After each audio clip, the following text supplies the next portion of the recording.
So next point is types of consumers.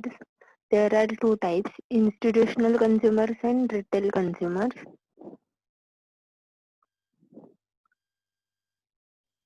So institutional consumers. Institutional consumers purchase goods and services for systematic conduct of their manufacturing activities and also in order to run their institutions and organization. They include profit and non-profit business, government agencies and institutions. For example, institutional consumers जे आहेत तर ते business किंवा organisation साठी purchase करतात. मग किंवा government agencies असतील की ते बल्क क्वांटिटी मध्ये असतात. आणि retail consumers are the consumers who purchase goods and services for personal, family consumption or even for gifting to a friend. They buy goods in smaller quantities to fulfill their immediate requirement. Retail consumers म्हणजे personal use साठी किंवा फॅमिलीच्या requirement साठी किंवा कोणाला gift देण्यासाठी एक small quantity मध्ये जेव्हा परचेस केलं जातं तर ते रिटेल कन्झ्युमर्स. आता त्याच्यामध्ये डिस्टिंग्विश बघूया. Number of buyers retail consumers मध्ये लार्ज नंबर ऑफ बायर असतात पण ते स्मॉल क्वांटिटी मध्ये परचेस करतात. इन्स्टिट्यूशनल कन्झ्युमर जे असतात तर ते बायरचे नंबर जो आहे तर तो कमी असतो पण ते नंबर ऑफ प्रोडक्ट जे परचेस करतात तर ते बल्क क्वांटिटी मध्ये असतात. Types of consumer, they purchase goods such as grocery items, soaps, medicines, cosmetics, so on. There are n number of items can purchase in by retail consumers. Institutional consumers, raw materials, spare parts, machinery, equipment किंवा stationery असेल तर त्यासारख्या गोष्टी आहेत तर त्या purchase करतात. Next आहे निगोसिएशन. रिटेल कन्झ्युमर सोबत निगोसिएशन प्रोसेस जी आहे तर ती इझी आणि स्मूथ असते. इन्स्टिट्यूशनल कन्झ्युमर सोबतची निगोसिएशन प्रोसेस कॉम्प्लेक्स आणि लेंदी असते कारण त्याच्यात प्रत्येक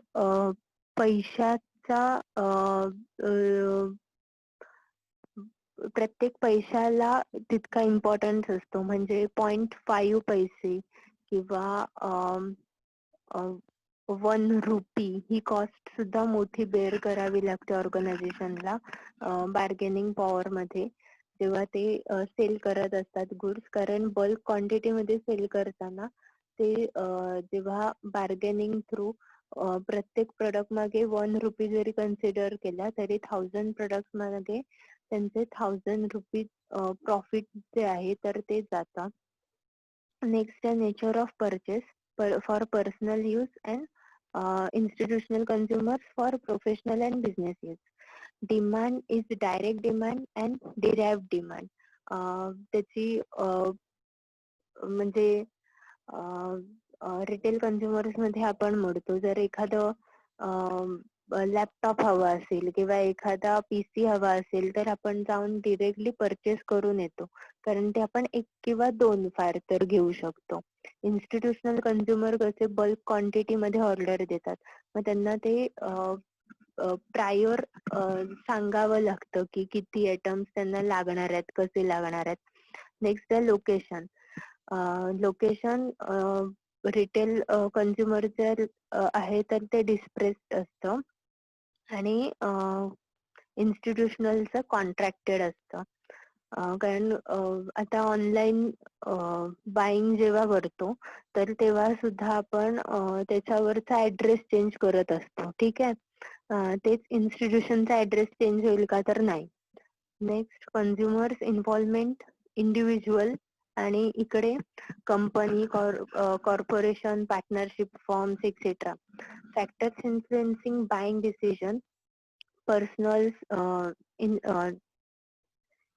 रिटेल कन्झ्युमर्स मध्ये personal factor, social factor, psychological factor, cultural factors आणि इन्स्टिट्यूशनल कन्झ्युमर्स मध्ये fluctuating demand, inelastic demand, budgetary constraint, leasing etcetera.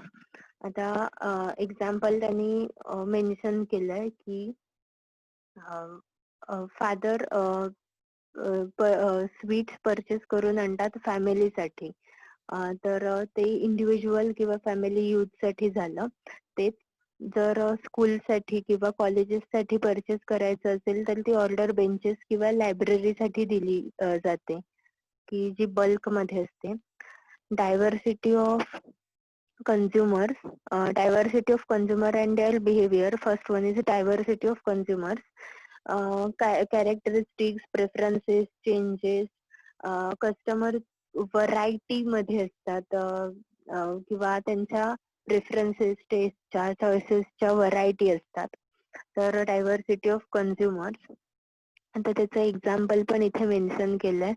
हे ऑलरेडी आपण कॅरेक्टरिस्टिक्स मध्ये बघितलंय की त्याच्यामध्ये फॅमिली स्ट्रक्चर असेल, इन्कम लेवल आहे, एज्युकेशन आहे, कल्चरल इम्पॅक्ट आहे, जेंडर आहे, एज आहे.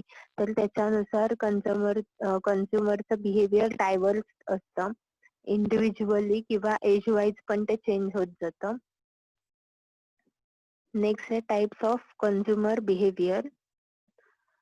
Wants are unlimited and the resources to satisfy these wants are limited. These consumers always think rationally before executing any purchase. आता वॉन्ट्स अनलिमिटेड आहेत किंवा Dzire जे आहेत तर त्या अनलिमिटेड आहेत. व्हेकलचं जर एक्झाम्पल कन्सिडर करायला गेलो तर बऱ्याच जणांची इच्छा असते की मर्सिडीज घ्यावी, BMW घ्यावा. पण जेव्हा परचेसिंग डिसिजन येतो तर तेव्हा परचेस करताना तो पर्सन विचार काय करतो की माझी क्रेडिबिलिटी किती आहे, आणि अकॉर्डिंगली त्या कंपनीचं अकॉर्डिंगली त्याच्या बजेटमध्ये असलेलं एखादं व्हेकल परचेस करतो.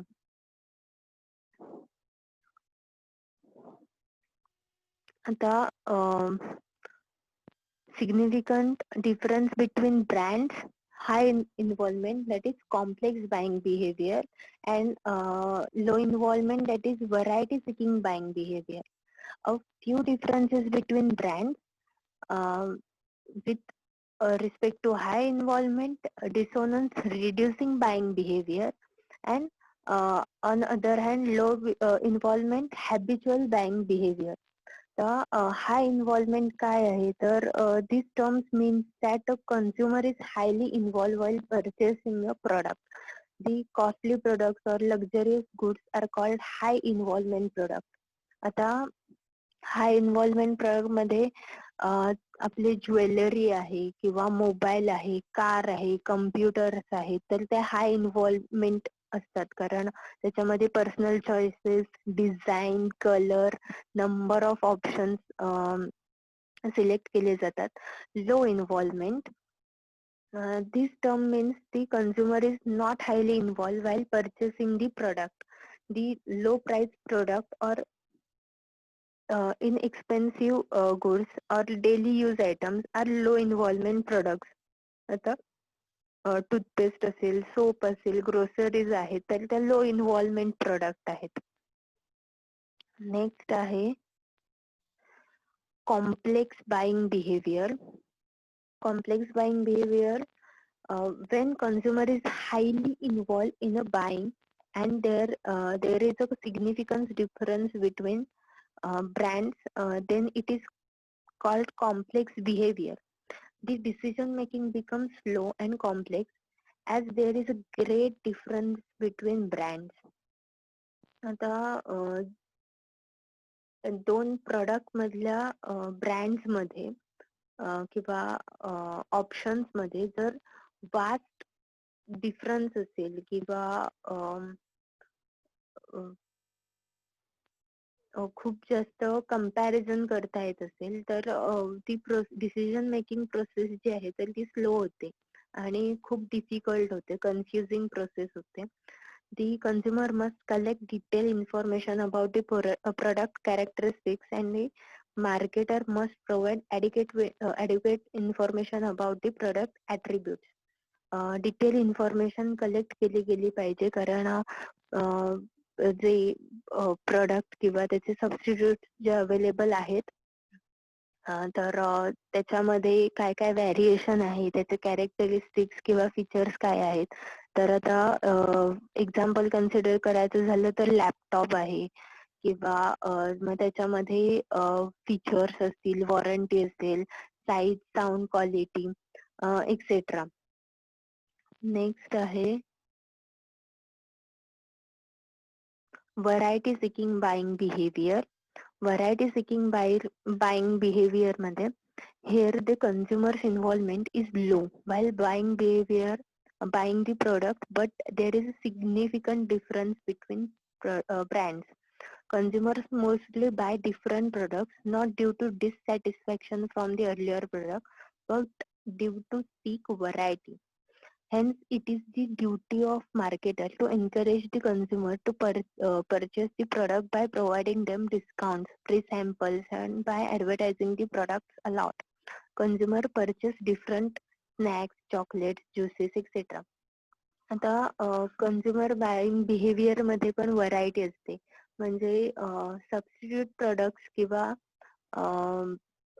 वेगळे ब्रँडचे प्रोडक्ट सुद्धा कंझ्युमर टेस्ट करून बघतो. फॉर एक्झाम्पल इथे त्यांनी स्नॅक्स, ज्युसेस किंवा चॉकलेट्सचं एक्झाम्पल दिलंय, की म्हणजे मँगो ज्यूस. तर मँगो ज्यूस मॅन्युफॅक्चर करणाऱ्या खूप साऱ्या कंपनी अवेलेबल आहेत. तर त्याची टेस्ट करणं की कुठलं जास्त चांगलं आहे, ठीक आहे. मग हे पण एक बाईंग बिहेवियर आहे. किंवा चॉकलेट्स असतील किंवा स्नॅक्स आहेत, की ह्या रेस्टॉरंट मध्ये तोच फूड आयटम कसा आहे आणि दुसऱ्या रेस्टॉरंट मध्ये त्याची टेस्ट कशी आहे. तर हा पण डिफरन्स कन्सिडर केला जातो. थर्ड आहे dissonance of buying behaviour. In this case, customer is highly involved in purchase, but there are few difference between the brands. आता कस्टमर हायली इन्वॉल्ड असतो, पण ब्रँड मध्ये खूप जास्त डिफरन्स नसतो. मग त्याच्यामध्ये टाईल्स असतील किंवा कार्पेट असेल, किंवा असे जे प्रोडक्ट्स आहेत की जे बाय प्रेफरन्स घेतले जातात, पण त्याच्यात व्हरायटी, कॉस्ट किंवा क्वालिटी मध्येच डिफरन्स आहे. नेक्स्ट आहे habitual buying behaviour. Here is the low involvement of consumer and there are few difference between the brands. In this case, the consumer purchase low cost, regularly purchased item for which they do not feel the need to get much information about the product. The buyer reaches to the brand which they always purchase or a brand they are familiar with. They purchase the same brand or brand out of habit and not due to strong brand loyalty. आता habitual buying behaviour मध्ये की एखाद्या प्रोडक्टची कस्टमरला सवय झालेली असते. मग त्याच्यामध्ये अगदी टॅल्कम पावडर पासून सोप असेल, शॅम्पू असेल किंवा हेअर जेल आहे, किंवा हेअर सिरम्स असतील, कॉस्मेटिक असतील, तर बायर जो आहे तर तो हॅबिच्युअल झालेला असतो. मग त्यांना त्याच्यात सिलेक्शन प्रोसेस मध्ये त्यांची इन्व्हॉल्वमेंट लो असते, की जाऊन सांगितलं, समजा विंटर सीझन आहे तर मॉइश्चरायझर हवं असेल तर वॅसलिन पाहिजे, हे जाऊन सांगितलं, ठीक आहे. हे झालं हॅबिच्युअल बिहेवियर. किंवा टूथपेस्ट मध्ये सुद्धा असेल, किंवा ब्रेड, बटर, सॉल्ट. बटर मागायचं झालं की सरळ सगळे अमूल बटर मागतात, ठीक आहे. तर हे हॅबिच्युअल बाईंग बिहेवियर आहे. नेक्स्ट आहे profiling the consumer and understanding their needs.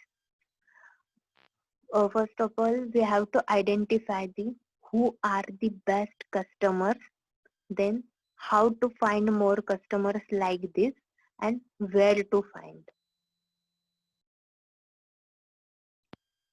So here is the diagram. Geographical profile, demographic profile, psychographic profile, behavioral profile. The first one is graphic profile.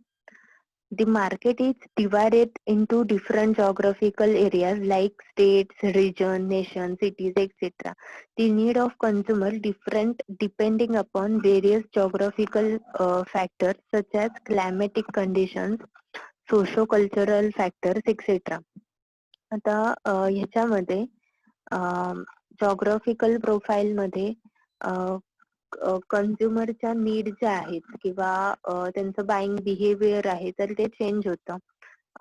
जसं आपण consider करतो की rural segment मध्ये small sachet किंवा small package मधले product जास्त prefer केले जातात पर्चेसिंग साठी. नेक्स्ट आहे demographic profile.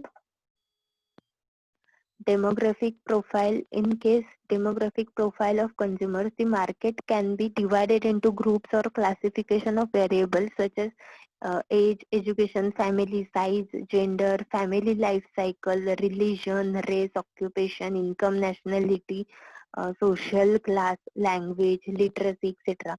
The demographic profile helps the marketers to attract the consumers with reference to the suitability of their needs and wants, preferences and wage rate.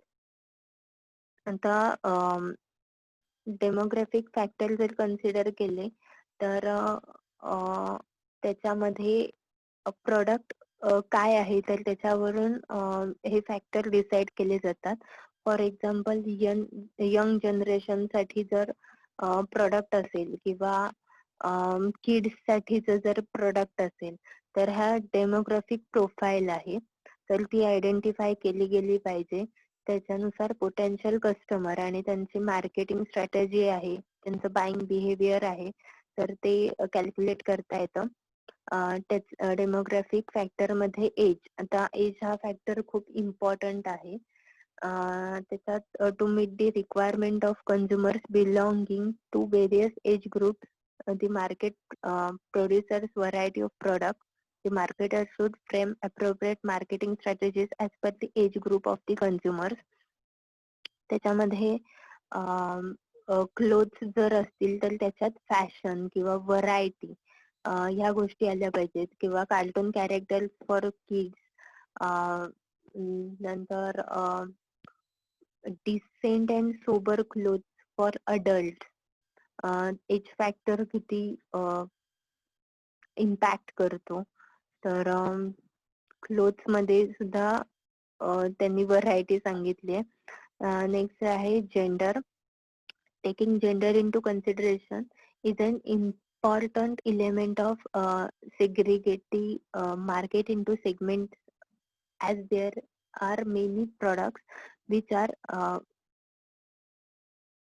gather specific differentiation is there is various products like clothing, footwear, cosmetic, hairstyling, magazines read by both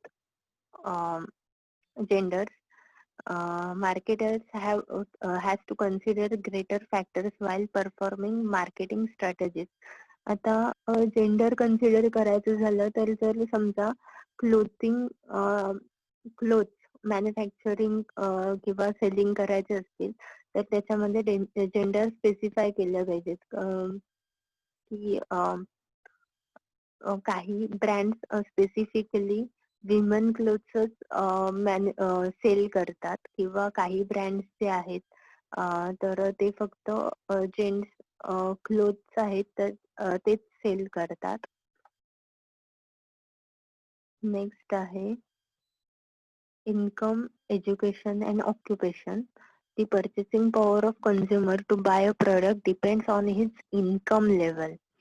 So income level मध्ये आता मगाशी आपण जे example consider केलं की BMW किंवा Mercedes घ्यायची इच्छा असते पण तरी सुद्धा जेव्हा रॅशनल डिसिजन घ्यायचा असतो तर तेव्हा क्रेडिबिलिटी कन्सिडर करूनच डिसिजन घेतला जातो. तर इन्कम लेवल किंवा ऑक्युपेशन कन्सिडर करता अप्पर क्लासचे जे लोक आहेत तर ते ऑडी, मर्सिडीज ह्या हे व्हेकल्स परचेस करतील आणि मिडल क्लास किंवा लोक अप्पर मिडल क्लास चे जे लोक आहेत तर ते टाटा, मारुती ह्याच्यासारख्या कार ज्या आहेत तर त्या परचेस करतील. नेक्स्ट, साईज ऑफ फॅमिली और फॅमिली लाईफ सायकल स्टेज. त्याच्यामध्ये आता कारचंच एक्झाम्पल जर कंटिन्यू केलं, सॉरी व्हेकलचं एक्झाम्पल जर कंटिन्यू केलं तर फॅमिली साईज मॅटर करते की 2 किंवा 3च लोक जर फॅमिलीमध्ये असतील तर मोटरसायकल जी आहे तर ती त्यांना चालू शकते, म्हणजे ते प्रेफर करतील. त्याच्यानंतर जर मोठी फॅमिली असेल तर त्याच्यात पण 4 व्हीलर किंवा मग त्याच्यामध्ये परत 8 सीटर 9 सीटर आहे. नेक्स्ट आहे psychographic profile. First one is social class.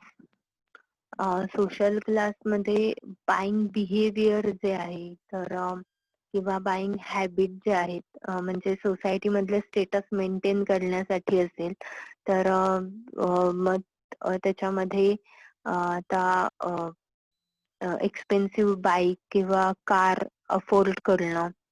त्याच्यानंतर लाईफस्टाईल मध्ये ब्रँडेड क्लोथ्स असतील, शूज असतील तर ते यूज करणं आहे. नेक्स्ट आहे पर्सनॅलिटी. पर्सनॅलिटी मध्ये रेमंड च जे टॅगलाईन आहे ती कम्प्लीट मॅन. ठीक आहे, तर पर्सनॅलिटीवर पण पर्सनॅलिटी कन्सिडर करून त्या टॅगलाईन बनवले जातात की ज्याचा इम्पॅक्ट कस्टमरवर पडतो. किंवा लॉरियल असेल तर त्याचं शॅम्पूचे ऍड करताना ते यूज बाय प्रोफेशनल्स अशी पण ऍड करतात. नेक्स्ट आहे behavioural profile. Behavioral profile indicates the prominence of the relationship with the customers in near future. First one is occasion, की एखादं फंक्शन आहे किंवा इव्हेंट आहे तर तेव्हा कन्झ्युमरचं बाईंग बिहेवियर आहे तर ते चेंज होतं. म्हणजे आता दिवाळी असेल, ईद असेल किंवा क्रिसमस असेल तर तेव्हा वेगळ्या पद्धतीचे क्लोथ सिलेक्ट केले जातात किंवा बर्थडे साठी. त्याच्यानंतर benefit. Consumers are categorise according to benefits they want from the product. आता इथे त्यांनी सनस्क्रीन लोशनचं एक्झाम्पल दिलंय तर त्याच्यामध्ये पण कॅटेगरी आहेत की SPF 50 की SPF 30 किंवा मोर सेन्सिटिव्ह स्किन साठी सुद्धा प्रोडक्ट सेम ब्रँडचे अवेलेबल केलेले असतात. त्याच्यानंतर नेक्स्ट आहे युजर स्टेटस. युजर स्टेटस मध्ये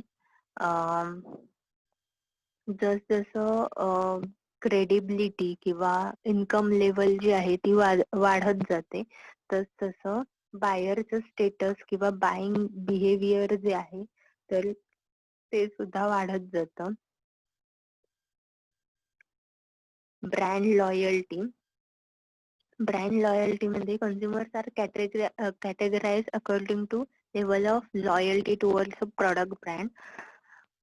Marketers formulate different strategies on basis of loyalty status of consumers. Consumers can be divided into 4 groups according to brand loyalty. First one is the hardcore loyals. They are loyal to one brand only as they buy one brand all the time.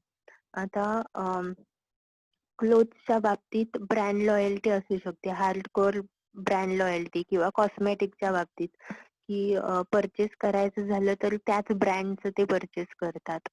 त्याच्यानंतर दुसरं आहे split loyalty, की at a time 2 किंवा 3 ब्रँडचे products ते use करत असतात. मग त्याच्यामध्ये तुमचे परफ्यूम असतील किंवा बॉडी स्प्रे आहेत तर ते वेगवेगळ्या ब्रँडचे यूज करू म्हणजे स्प्लिट लॉयल्टी याच्यात कन्सिडर झालं.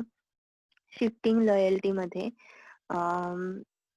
जसं मगाशी एक्झाम्पल बघितलं की ज्युसेस आहेत, तर त्याच्या मध्ये ह्या मंथ मध्ये मी ज्युसेस घेताना एक वेगळ्या ब्रँडचे घेतले, नेक्स्ट मंथ मध्ये वेगळ्या ब्रँडचे घेतले आणि त्याच्यानंतर माझं टेस्ट फिक्स झाली की मला ह्या कंपनीचे ज्युसेस जे आहेत तर ते जास्त आवडतात.